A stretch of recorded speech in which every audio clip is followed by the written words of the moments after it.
Welcome back to Angie and Christie Right Now. Today, we're thrilled to have on our podcast an author who blends cozy comforts with pulse-pounding mystery. Our guest is a Silver Falchion Award-nominated author for her debut novel, Her Dying Day, a fast-paced mystery that keeps reader on the edges of their seat. The novel follows June Masterson, a young filmmaker with quite a few personal issues, who stumbles into the tangled web of a mystery author's disappearance. The case is full of dark secrets, deadly twists, and dangerous revelations. And if you can put this book down after reading the first two sentences, you're a better person than I am. Our guest lives outside Washington, D.C. with her 2 kids, 2 cats, and an economist husband. And when she's not crafting suspenseful stories, you'll find her wrapped in a cozy sweater, sipping tea, knitting, and enjoying her favorite mysteries on TV, embracing what she proudly calls her British granny side. I also understand that she enjoys the sport of curling, which the Canadian-born part of me is delighted to hear. With her keen eye for suspense and a flair for captivating mystery writing,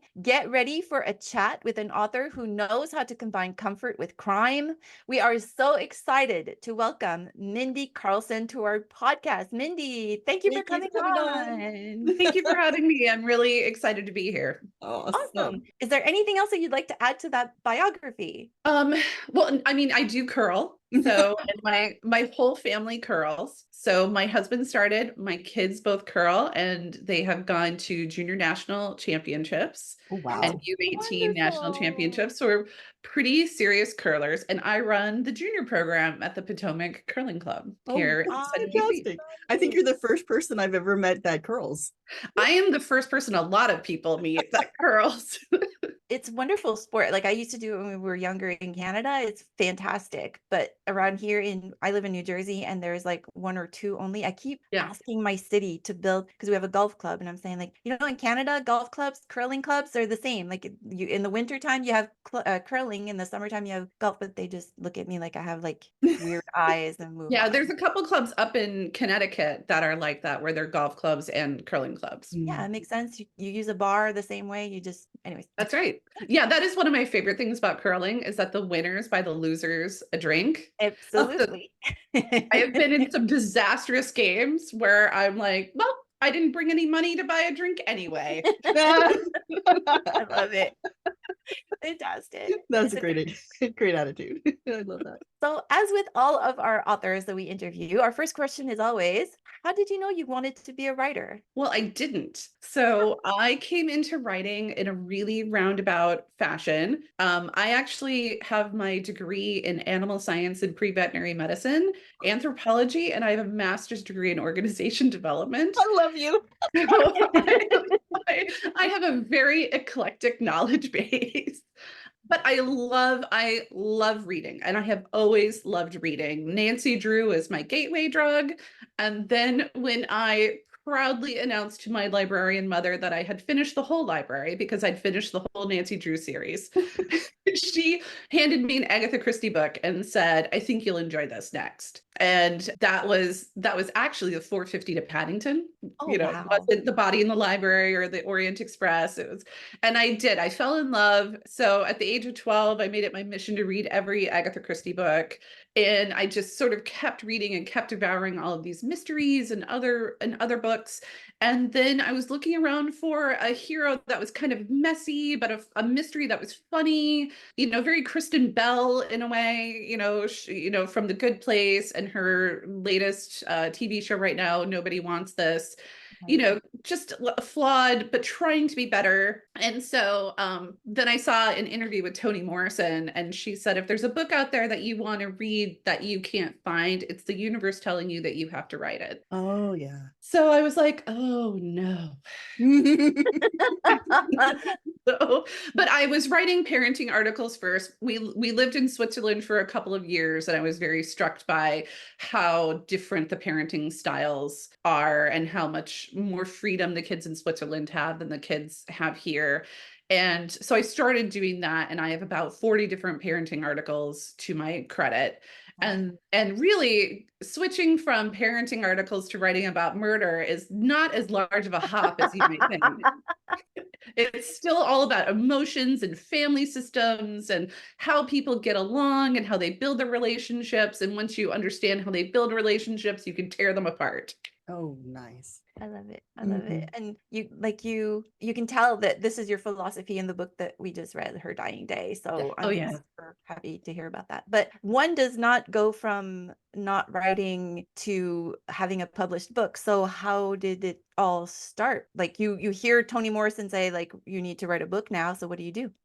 So I sat down and I thought about what the story was that was going through my head, which was, well, I read an article about Agatha Christie's disappearance a few years beforehand, and I thought, well, what if she had disappeared now? You know, or in 2000, when really that was like the last time that we weren't being tracked by phones and computers. I mean, you could be tracked by your credit card pretty easily, but you could still go off the grid. Like your cars weren't being tracked. So if you had like a body in the trunk, you know, you could you could make it over the toll booths without, you know, somebody, you know, tracking the fact that you had been there. And so I just got thinking about it and thinking and the story, and then Toni Morrison's quote. And then so I just started writing down ideas for this story and the character and who would say thing, you know, who would my hero be? And of course they would have a documentary,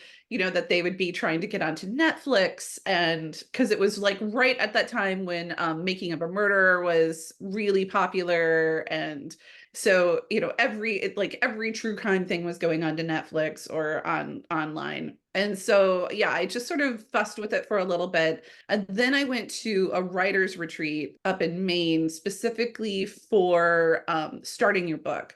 You write your first scene, you write your last scene, and you write the outline. Okay. And so to help you sort of shape your thoughts. And it was at that retreat that I wrote that opening scene, and it was perfection, and I never touched it. That's One of the things that I was taught that I still use to this day is you write your opening scene 3 ways. Because you're going to go with the obvious way first, which I did, which was like first person chronological, like this happened and then this happened and then that happened and then she said and like that's a little boring. It's like da da da da da. And then I wrote it a second way, which was third person close. And it was a little better and it was fine. And I couldn't come up with a third way because like you have like first person, you have third person, you know, and then so I went downstairs to get this glass of wine because I thought, what is more inspirational than a, you know, glass of Pinot Grigio next to your computer? Nothing. And I was halfway back up the stairs with this glass of wine in my hand when that opening line occurred to me. Yeah. And I was like, that's it. Off to the races. And I put that glass of wine down, and I'm ashamed to say that I did not drink it. That's I was just so into that opening chapter and that opening scene. I just sat there and I like wrote the whole thing out in this like fugue state and then like went to bed. Oh my gosh. Then how did it feel the next morning when you read it? Yeah. I was a little worried because the opening, I mean, do you want me to say the opening line or do you want people to, I don't know what your PG rating is. No, we're adults, so you can absolutely go for it. So the opening line is, if you've never been stuck under the bed while your lover has sex with his wife, I suggest you skip it. It's no trip to Disneyland. I'm telling you, I read that and I was reading the entire book right there. You just sucked right in. It's one of those things where like, you know exactly who that person is. Yes. Like June arrived fully formed. Yes. Correct. You know, like she knew what she was about. She knew what she was doing. She was doing, you know, bad stuff. She was in a bad place mentally. And, you know, and it was like, that's it. That's how this is going to begin. And I was fine with it. And then I sent it to my mom, my librarian mother, who, you know, is basically a professional reader. And I said, let me know what you think of this book. Like, this is when the book was done. I said, let me know what you think. And she said that she really liked it. She thought it was a really great book and she couldn't wait to share it with her friends in her 3 different book clubs. And then my dad called a week later and he said, your mom won't shut up about your book. She says it's just really good, and like I kind of want to read it. Is it okay if I read it? And I was like, sure, Dad, you want to read it? That's fine. And then we went on to talk about gardening and farming and stuff. And then I hung up and I got to thinking like, wow, my dad is going to read my book. And then I remembered that opening line and I was like, oh, no, no, no. So, I mean, it's a really gutsy opening line to have in a book. You really like, you know who your reader is going to be the minute you're either going to open that book, you're going to read the whole thing, or you're going to put it down. And that's fine. I didn't write that book for everybody. I wrote that book for me and for other people like me. Yeah. It's I love it. I love your writing style. I love it. Thank you. The writing is fresh. The prose is fantastic. And you're direct without being factual. You know, like it's not just like fact, but you're direct and we know where you're standing. It's I really enjoyed it a lot. But it's what I loved about that first line too is like she's obviously doing something terrible, like she's having an affair. I care about this character so much from that first line. It doesn't matter what she's doing. So that's a genius line, and I'm so glad that you went downstairs to get a glass of wine. Yeah, me too. But now you've got the opening chapter and the opening chapter and the last chapter and my outline, and it just so happened that this was in the beginning of October of 2019. And so I came home from it and I was really energized and really charged and finished up my outline, did a few more edits on it, and really sort of thought through some things, changed the ending. By the ending, I mean like the climactic scene. I like changed like the location of that a little bit. And then it was November National Novel Writing Month. And I sat down and I wrote the rest of it in 6 weeks. Sweet. But I was not cooking. I was not doing the laundry. You know, my kids were 10, 11, like 11 and 12, you know, somewhere in that age. And I had been training them to do laundry since they were 6. So like they were doing their own laundry. My husband was amazing in doing cooking, or else I was throwing things in a crock pot and allowing the magic to happen. And, you know, like I was cracking down 2,000 words a day by just getting my butt in the chair and like focus and allowing myself the luxury of focusing on my work. So did you have an outline already prepared other than the first chapter and the outline? I had the full outline prepared. Okay. And like any good outline, it's more of a guideline. Okay. So like I stuck pretty closely to it. There were some things that June did that surprised me. But for the most part, it was kind of like, this is what has to happen in this scene. Like these clues have to be, these are the clues that have to be found in this scene. And this is how she has to feel about it. So anything else that happens in there is going to be great. Okay. But like these things have to happen. I love it. And I think that it's cool to hear that, like, I mean, you use it as because I'm a chronic outliner, and if my main character does something different than what's on my outline, well, then I stop everything, I redo the outline, and I, like start over again, because I'm in contrary to what Angie can do, the magic that Angie can do as a pantser or a pantser, I cannot do that. I will end up in the neighbor's yard and nothing's going to happen. So, but I love that you use it as a guideline. So does that mean like you don't do what I do? Like you wouldn't go back and change your outline and start writing again. You would just keep on moving? No, I just keep on moving. I use Scrivener as one of my main writing tools. And so in like the little, I don't know, notes section on the side, I put down like what has to happen. Okay. Got it. Like I remind myself, it's just a reminder and a guidepost up there. And then below that, I have like the full sort of like thing of what is what I intend to have happen in that scene and how I intend to make everybody feel about it. And all my characters, I mean, how they should feel about it, which then flows into the next scene. Because you feel about this way about something, then you're going to make these decisions. Absolutely. So I try not to get too hung up, but there are some times where like, if I get into a real writing jag, like I will have gone far afield and then I have to sit down and think about how do the rest of the dominoes fall then? Now that I've done this, like, are my dominoes all still going to fall like they're supposed to be? or do I need to rewrite the scene, or do I need to like, figure in a detour in my map? Okay. And have you ever had to rewrite the scene? For sure. I just had to, I'm writing a piece right now, and I just had to rewrite a chapter 3 times because my characters kept misbehaving. When they do that. It just like the guideposts weren't being met. The clues that had to come out and the things that had to have happen to move me into the next scene weren't there. She was doing a lot of like throat clearing, a lot of like, pondering that didn't need to happen. I just needed to get into the action. And so I had to delete that chapter 3 times. Bad character. Bad character. I know, So- she was very obnoxious. When you do your outline, then do you have all your clues already in there? That's what I love about the mystery writers, is that you guys have to like have so many red herrings and clues and this and that. And are they all in your outline, or do you go back after and add clues here and there, or red herrings here and there? Both. I do both. For the most part, because I write my climactic scene, I kind of know how everything has to fall out. So I know what clues had to get my hero to that confrontational point. Got it.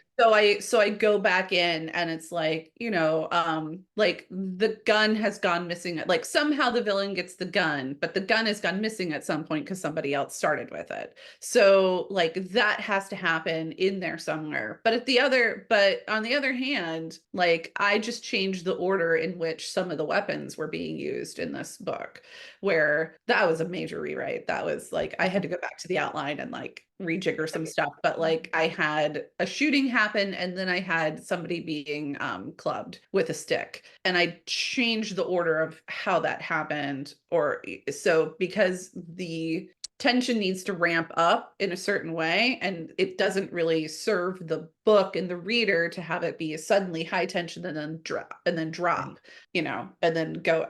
go back up. So I needed to switch that around and make sure that it was steadily building. So for you, what's easier? Is it the drafting part, or are you like the editing genius that absolutely loves to like switch things around and make sure everything is like detailed perfect? There are sometimes I would rather stab myself with a fork than edit. I love drafting so much. I love just sitting down and having that blank canvas, and like it doesn't matter what I put on there. Everything is going to be fine. I'm just like, I let my characters play. I mean, I was doing an outline for another book, like my next book that I'm going to be writing after this, and I put in like the Night of 1,000 Elvises. Man, I can't wait to write that scene. It takes place in a casino. So, oh my gosh. So awesome. I was like, oh, that's going to be amazing. So, like I love being able to like get my hands on like the raw clay and just start like building the shapes that I like. And then I'll go like, and then like the first edit is also fine because it's still very much like raw clay shaping. But then when I get into like the nitty gritty of like, more emotion here and, less emotion here, and make sure that this is actually tracking from character to character. Because this book that I'm writing has 8 main characters. Oh, wow. It's intense. I don't recommend it. It's a little schizophrenic feeling, but like everybody has their say. Everybody gets a first person POV section of the book. So, so it's kind of like those emotions have to track across, and then it's like making sure, just details and nuance. It's hard for me. I have to really sit down and focus, really, really sit down and focus. So do you edit as you go, or do you just put it all on the page and then after you're done, edit at that point? I put it all on the page, and then after that I edit. Okay. Because I don't, editing and drafting for me are 2 different sides of my brain. If I am in doing like, I can't remember, Cal Newport, I think, says deep work. If I'm in deep work and I'm in drafting mode, like I just want to stay on that side of my brain. And then like later I'll switch over to the more analytical side of my brain and think, and actually then think about what I have done to myself. I think, is it Mark Twain that said, write drunk, edit sober? Like, I feel like that's how your brain works, like when you're drafting, it's kind of like, whatever, it doesn't matter. And then when doesn't matter. I actually did something to I wrote down, fight scene happens here. And it made it all that little note made it all the way to the 7th draft. And I was like, oh, I hate past Mindy. She's so lazy. I've done that too. I hate action scenes. I just whatever. Yeah. But I mean, and that was an edit. That was an edit where it was like that action scene wasn't there, but I was like, well, clearly this action scene needs to happen. Like this, and then there needs to be like a chase scene or something in here, and you know, something suspenseful. And like basically that's what I wrote, like something suspenseful. And it's like it made it all the way to the 7th edit because I could not get out of my edit brain to like That's go right. back into creative drafting mode to like draft that scene. And then I was like, I have to do this. I can't That's why I you can't can't have the book let it without go. that scene in it. I can't let it go one more draft. I have to do it. There's something good about that. But That's are you, so amazing. you have a complete outline. So are you a linear writer, or can you like, oh, I don't feel like, writing this scene, so let me go more to the end of the book, or I'm a linear writer. okay. I unless some sort of like magic inspiration hits me for a particular scene, like this is what I want to have happen, I have to write linearly because I don't make my characters behave strictly to the outline. Got it. That makes sense. I'm the same way. Yeah, Mhm. no, I think to me anyways, it's easier that way. But there's so many people who can do that, and it's magic to me. It's fascinating to me. But so if I get this right, then the very first book that you sit down to write is the one that you query, get an agent, and get published. Not exactly. I mean, it was the first book I wrote seriously. I had another book that I had written, just like it wasn't very good, and I queried it, and I really should not have queried it. But it was more of like a women's lit sort of Got it. book. So that was bad. That was not good. We all have And that. We all have we that. don't, Yeah. everybody has that in the drawer. Everybody has their practice book in the drawer. But this was like the first book I actually really sat down and thought about and wrote. And I queried 80 different agents, but the 5th agent I queried is the agent I went with. Very good. And from what we hear, because we've interviewed quite a few of your Lark group brothers and sisters, Yes. they absolutely adore your agent. So Abby Saul is a queen among agents. She is fantastic. She's very editorial. She's a very safe space for us to put our work and our worries and our hopes and our fears and our dreams. And she is so comforting and so comfortable. It's amazing to have that kind of rock star supporter in your back pocket. Yeah, it's amazing. hearing that. So I wish you would just represent sci-fi, It is, I mean, it is interesting because everyone will have that agent for them. Yeah. Like you just need to find the right agent for you. And Absolutely. the more honest and the more of yourself you let come through in your query letter, the more likely you're going to find that your first time or So second. true. Because it's, because in my query letter, I definitely let my humor out. My irreverence to the entire to the basically to life in general. And she looked at my work and she saw something in me and she was like, I can work with that. Yeah, I love Love that. it. Love it. How did submissions go? Submission was, I am one of those people everybody hates because we submitted my book and a week later I had an offer. Oh, sweet.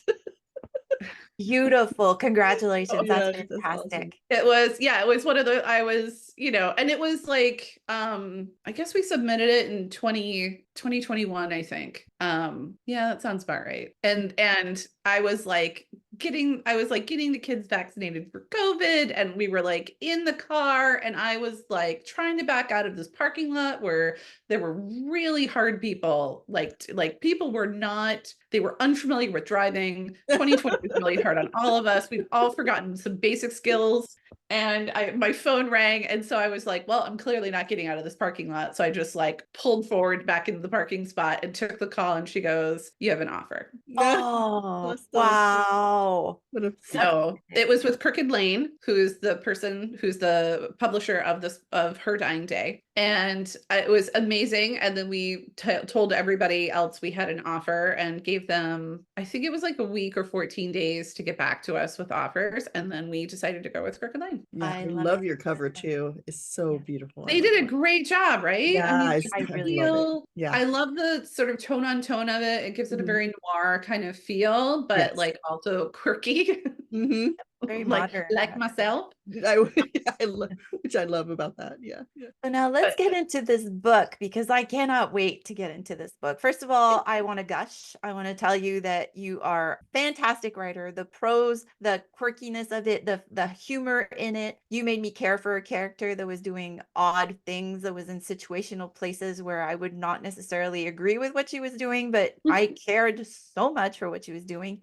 And the best part for me was every single secondary story that you were telling us, like the B stories, were all intermingled and relevant. And at the end, everything ties up with a nice little bow. And I adored it. I loved your book. Congratulations. It was fantastic. Thank you so much. I love my B characters. 100%. Now, I know what Angie's going to ask next. Which Well, one? I probably am going to do something. How did you come up with the names of your main character? Oh, Pear Blossom Jubilee Masterson.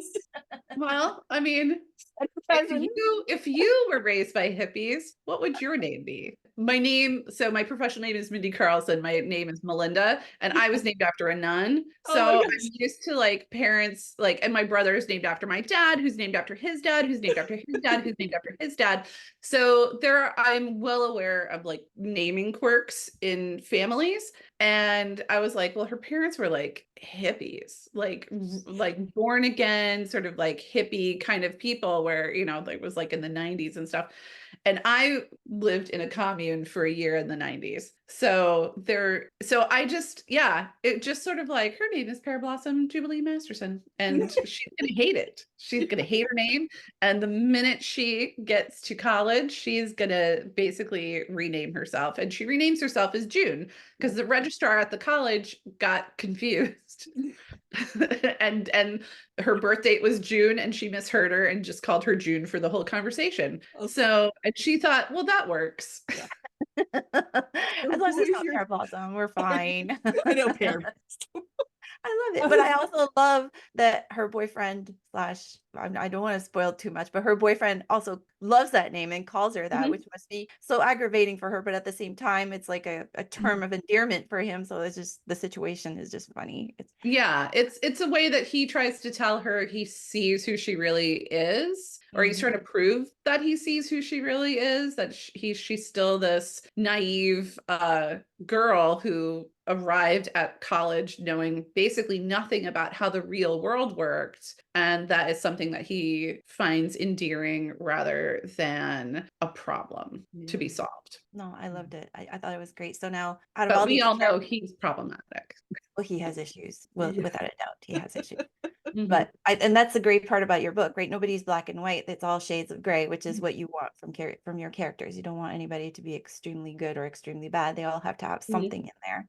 But that's real life too. Everybody has shades of gray. 100%. But then, which one is your favorite character? Like, if you had to pick one.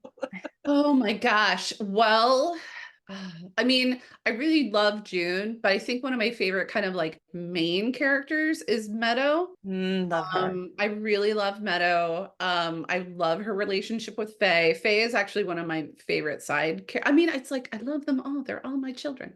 But like Faye allowed me to be, to tap into like a super creative part of something that I've always wanted to see in art. Again, talk about like, if you see something, you have to do it. If you want to see something in the world, you have to put it there. And I'm really hoping somebody else will take the turning feminist icons into like painting them as religious icons. I mean, people have already started doing that with like the religious iconography candles with Dolly Parton and that kind of stuff. But I'd love to see like women's, especially right now, like women's movement and civil rights movement women, and paint them as like with the gold leaf and the iconography sort of stuff. I love that. And then Mrs. Compton down in Virginia, who sends them off with muffins. I mean, honestly, she's one of my favorite characters. Like, that woman is like, if you were to go to an inn, like, this is the person that you want there with you to like, it was fantastic. And the fact that she sends muffins so that they can see her ex-husband. Like, I mean, the whole thing. Like, she's like, okay, yeah. She sort of thinks about it and she's like, he's never going to talk to them. He's never going to talk to them. So I'm going to send a secret weapon with them because I actually kind of like this very problematic girl. It was fantastic. And then David Zuko, is that what his name is? Oh yeah, Dave. I love it. Love it. her nemesis. That's right. Like I just love that, just the fact that she has a nemesis and she's like doing this is like fantastic. And the fact that he's like so into it, like, absolutely, I will go help you. Like, I mean, all of your characters were just, they popped off the page. I think that's what like I'm boiling it down to, is like each character is so, it comes alive. So, and that is quick. Like, I mean, within the first 2 pages, like, I mean, your story's alive and then your characters are alive. You did awesome with that. And every little hint, every little thing that happens, like even when she goes to the bar to meet up with a group of group, like it's like all the characters that she, oh, and the uncle that is like Alzheimer's, like, I mean, everything is just like, it's just so. The uncle actually came in at the last minute. I had a different scene there, and wow. I decided that scene wasn't working and it was too repetitive from an earlier scene. And I was like, well, she just wouldn't sit there and tell her advisor that she wasn't able to get in touch with this uncle. She would get on the train and she would go to Boston and she would get the interview, because that's like, you got to be hungry for this and you got to be willing to do it. So I took out that whole scene where she explained how she couldn't get this information, and then like made her go to Boston and get it. And I based Uncle Morty a little bit on my own grandmother who has Alzheimer's, and who I saw with my own 2 eyes, like take a piece of chocolate and then palm another one so that nobody realized that she had gotten 2 pieces of chocolate from her own box of chocolates. I absolutely adored that scene. Oh yeah, she was like this little Baptist woman. She played the organ in her church for 60 years. She, she would never, like, stealing. Oh my gosh, swearing. I mean, I had a bar of soap in my mouth in her household. But yeah, but then like, like the Alzheimer's and some of the inhibitions kind of like diminished, and she was she very clearly took that chocolate and then picked another one. I with the other one, and I was shocked. I loved it. Loved it. I was actually hoping that in the end that Pear Blossom, June, and Will would get together, because like, I mean, he seems like kind of like a nice guy and he's into her and they both like the career thing and everything. So maybe in like a future like secondary thing that you write eventually. Well, maybe. I mean, I have an idea for a second book, but you know who would her love interest is going to be, if I ever do get permission to write the second book, is Dave. Oh, I love that idea. So that is going to be, and he comes from like a really rich Connecticut family that she's going to have to like. I'm there for it. Somehow prove that she's good enough. So that is sort of like, if I ever get permission to write the second book, then that would be like, the second book would be this like, I love it, a mystery like in the Connecticut area with Dave. I love it. That would be fun. That would be fantastic. And so yeah, that would be her actual love interest. So do you have you said you were writing another book. Is that tied in with this particular world, or is it no, it's completely different. It's the one that I'm working on right now is Friends meets And Then There Were None. Oh, nice. So it's a group of hit TV show, and it went off the air in a fiery blaze of glory. And personally, not like literally, but like interpersonally, and they're all coming back together on the producer director's island off the coast of North Carolina to do a reunion show, and then people start dying. So like an island mystery, like an island mystery, like a locked scenario mystery. Oh, that's so fun. Is it already in contract, or is it It is. Well, it's not under contract. It is on submission right now. Okay.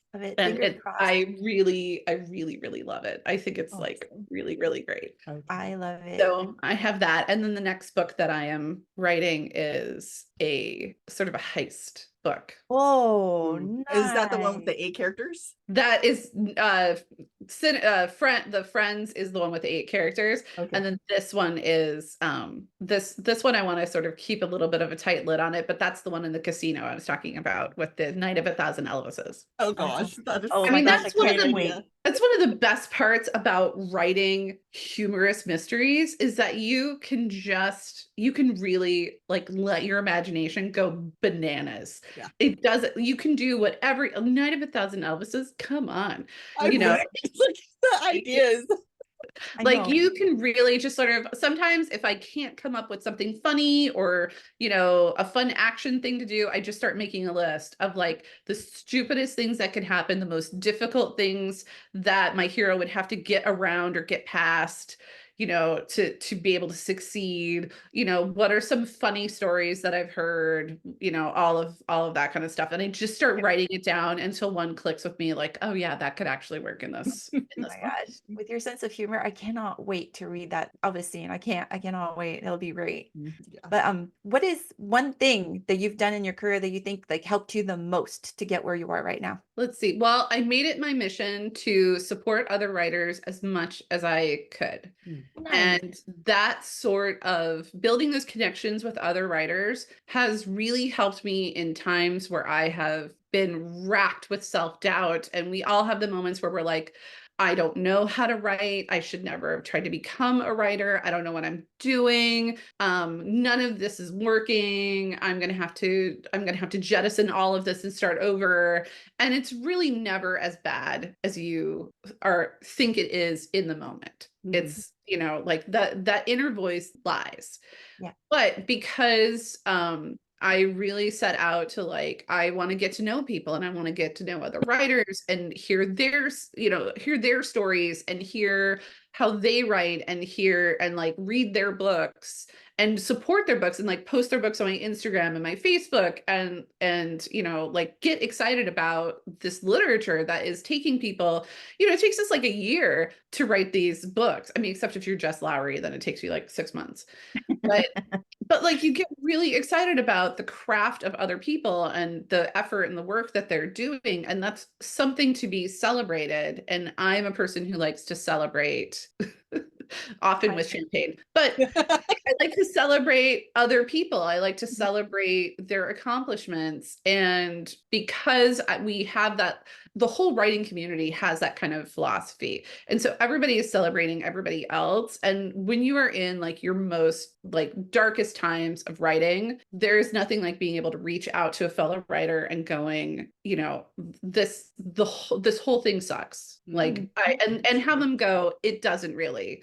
But tell me what's going on. And then just having them sit down and listen. And you have somebody who's been there, who's worked their way out of it, whose book has gone on to get published and be a wonderful piece of prose that I have enjoyed reading. So that's really I think one of the most important things is making connections with people. I love that. I love that too. So when people read your book, what is it that you want them to get out of it? I want them to be entertained. I mean, I wrote this book to be entertaining, but I also one of the main themes in the book is about family connection, and that family is important. And even if, and sometimes you have bad families and you've cut them off for very specific reasons, and that's fine, but you always have your chosen families as well. And those connections are really important. And it's never too late to say, I'm sorry. And it's never too late to accept the sorry and try and move forward. That's beautiful. Yeah, it is beautiful. And it absolutely happens in your book. So congratulations on a very well written book. I enjoyed it thoroughly. Me too. And I Thank you. just want to, honestly, it was a very, very fast and enjoyable read. So I really loved it. And I want to also I did get a text from a friend of mine. She was like, I hate you this morning because I picked up this book at 7 p.m. thinking I would just read a couple of chapters. And now it is 6 a.m. and I haven't read that. 100%, because you absolutely want to know what's going on. So June is fantastic. She's a genius. So I want to thank you for sharing with us, for letting us know the way that you write, the way you think, the way you write and put everything together. It was fantastic. I really enjoyed it. And now we're going to move on to 10 speed round questions, get to know you better, not as an author, but as a person. So these are 10 questions that you can answer any which way you want. They're not very complicated, and you can say yes, no, or you can say a paragraph, whatever you want. Are you ready? I am. Let me see. Okay, I'm ready. I'm ready. Here we go. We're getting serious here. Would you rather read the book or watch the movie? Read the book. Is there someone, real or fictional, that you would love to meet? I would love to meet Miss Marple. She is my favorite. I know a lot of people are Poirot fans, but to me, Miss Marple. I mean, hello, I drink tea and I knit. You would have a lot to talk about. It's all we good. would have a lot to talk about.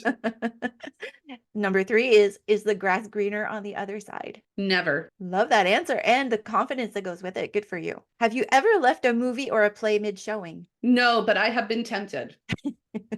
I know. Are you one of those people that reads the entire book once you've started, or would you DNF? Oh, I have DNF'd a couple of books, but for the most part, if I pick it up, I'm in. Number 5, if you were sitting on a plane, are you the leave me alone window seat, the I'm in a hurry aisle seat, or I bought the ticket late middle seat? Oh, I am, if I can, it depends if I'm traveling with my kids. If I am not traveling with my kids, I am the window seat. If I'm traveling with my kids, I'm the aisle seat because they want the window seat. That's right. The kids always want the window seats. Do you have a favorite holiday? Yes, I do. Thanksgiving is my favorite holiday. I I mean, know. every meal starts with pie. What's not to love? I mean, it is. What's not to love? It's a whole holiday all about food. What's not to love? I love that. Yeah. Right. And you can have champagne and wine the entire time. It's all good.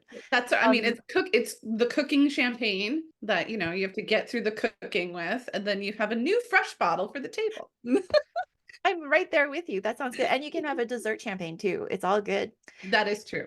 Right. Number 7 is a fill in the blank. The easiest way to distract me is. Oh my God, anything. I'm so easily distractible. Squirrel. I mean, it's part of the reason why on Wednesdays I go to a coffee shop and it's the day I get the most words written, is because I'm not at home being distracted by anything. I unwisely have my desk like facing a window, and it's like you see people walk by with their dogs all day long. It is a struggle. I tend to think though, like writers who procrastinate are actually thinking about the story. Like I think that's work too. Well, I count it as work anyway. There's no words on the written page, but that's a very healthy fiction. Right? That's how I feel about it. Number 8 is, what was your first job? Oh my gosh. Well, I grew up on a farm, so my first job was doing a lot of farm chores, and I got paid for it. So like walking beans was one of my first jobs. But my first job that I like got on my own without like my family telling me I had a job was I worked in a 1910 era popcorn wagon. Ooh, that's different. I made cotton candy and popcorn and snow cones for kids outside of our Central Park. That's awesome. Mhm. It is. I really like that. You should write a And book. now I'm hungry. I know that too. Right? Right? For sure. On a scale of 1 to 10, how punctual are you? Oh, I really try. It's a thought that counts. I am like in the Myers-Briggs type, I am a J, which means like I don't like to have extra time. I don't like to wait. Like I don't like to have wasted minutes. So I will time everything down to the nanosecond of when I need to be there. And which means I can never account for a traffic accident. Like I don't ever have any leeway time for those moments where like traffic is slower, or like, oh, I forgot I needed to go get gas or that. But if it's like an important thing, I give myself like an extra 20 minutes and I bring a book along. No, that's fine. Good. Like, I mean, I think that's fine. I'll give you an 8 Yeah, or a but, 9 like, on that scale, right? If I'm going to lunch with you, you may want to bring a book. And the last question is, what is your favorite fast food chain? Well, so Hibachi Express is my favorite fast food chain. It's Wow. this Japanese hibachi place, and they like their chicken is out of this world and fatty and delicious. And but they serve it with vegetables for health. If the broccoli's there, that counts. Right? I mean, I get probably a half a cup of vegetables and then like a gigantic portion of this hibachi chicken. Oh my gosh, it sounds so good. I'm all for it. I realized I should have had I know, it's breakfast like, before dude, this is unfair. I know we shouldn't be doing that, but thank you so much for answering those silly questions. We absolutely love to hear the answers. So. I'm Mindy Carlson, and my book is Her Dying Day, and I'm going to read the book check it for you. Aspiring filmmaker June Masterson has high hopes for her first documentary, the true story of the disappearance of famed mystery author Greer Larkin. June learned about the vanishing at age 14, locked down in her family's isolated commune. Now, the deeper she digs into the project, the darker the story gets. Everyone has a theory. Greer's mother, Blanche, and her best friend, Rachel, believe that Greer's fiance, Jonathan, is the culprit. Greer's agent is convinced that Greer committed suicide after a debilitating bout of writer's block. And Jonathan claims it was either Greer's controlling mother or Rachel, whose attachment to Greer went way beyond friendship. In desperation, Rachel gives June a suitcase full of Greer's most personal writings in hopes of finding proof against Jonathan. Then Rachel turns up dead. As June pores over Greer's writings, she makes a devastating discovery that could finally reveal the truth about the author's fate. But now, June finds herself in the sights of a killer who will stop at nothing to keep their darkest secrets. So you already talked about what you're working on. Is there anything else you want to add to that? No, it's so weird. I always have something on the go. I'm always writing something, planning something new, doing edits on something. I really don't allow myself to have downtime ever. Not because I don't know what I would do with myself without the time, but because I have so many characters knocking on the door up in my head. Asking me, let us, come on, I have a really funny story. I have a really funny anecdote for you. Here's a great piece of dialogue. Write that down. So it's just I have a lot of stuff to get out of me because I didn't start writing my first book until I was 45. So, which is it's never too 45, 50, not. 55. It's never too late. All you need to you don't even need a computer. You just sit down with that notepad and an idea, and you just start sketching it out and writing it. And I was just talking to my friend, and he's 54, and he says, if I don't start now, I'm not going to do it. And I said, well, I give you 5 years. You have until you're 60. I'm gonna give you an extra year for that. Just do it. He wants to write, and I think if you don't start, then you'll never do it. And so just do it. And it's never too late. You're never too old for it. No, you're never. I mean, yeah, the biggest blocker for books getting finished is all the other stuff that you feel like you are obliged to do. Yeah, agreed. That's true. I mean, dishes, laundry, cooking, whatever, dates, walking, you really have to people talk about the discipline of writing, and sometimes it's mostly just a discipline of time management and giving yourself permission to be for this hour, all I'm going to do is write. I'm going to shut off the internet. I'm going to shut the Wi-Fi off to my computer. I'm going to turn on some music. I'm going to create whatever ambiance and atmosphere that you need. And then I'm just going to sit down and write for that hour. And I'm going to turn on my alarm clock. And then when the hour is done, I'm done. And sometimes it's really all you need to do. I'm a big fan of timed writing sprints. I'll put a 10-minute timer on, 15-minute timer. And then it's for anybody going through perimenopause, or if they have ADHD or something like that, that is an incredible tool because it really does focus your, I just have to focus for 15 minutes. I don't have to focus for a whole hour, and then you get up and you walk around and get yourself more tea. And then you sit down and you're okay, I'm just going to focus on this for another 15 minutes. Yes. So true. So true. So where can people find you on the internet? I'm all over the internet. I am on Instagram. I think it's Mindy Carlson Author or Mindy R. Carlson Author. I have a website, mindycarlson.com, where I keep a blog, and I have blogged for 10 years. I have a newsletter via MailChimp that you could sign up on my blog for, that I send out a monthly newsletter that is full of whatever I'm doing in my life and hilarity. And then I'm on Facebook, Mindy Carlson-author. I was on X. You can kind of still find me there from time to time, basically just liking other people's posts, but occasionally I do post big announcements there as well.